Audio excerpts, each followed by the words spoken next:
আমাদের আমাদের বাংলাদেশে একটা প্রবাদ আছে যে যে আত্মীয়র বাড়ির বেড়াইতে গেছে, যে ভাত খায় আইছে তার নাকি 12, আর যে ভাত খায় নাই তার নাকি আন্দন চড়াও।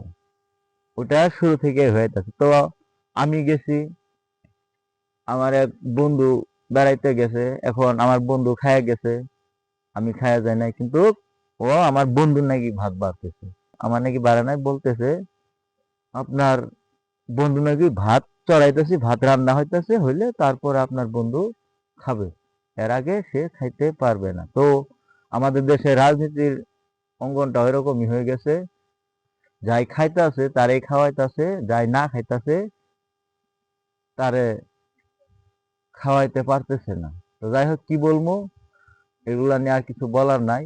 যাই যেরকম মনে করে এরকমই করব। তো যাই হোক, আমাদের দেশের রাজনীতি এরকম উল্টাপাল্টা শুরু হয়ে গেছে, কোনো সিধা কোনো কারবার নাই। সবাই ভালো, সাধারণ জনগণ খারাপ, আমি মনে করি।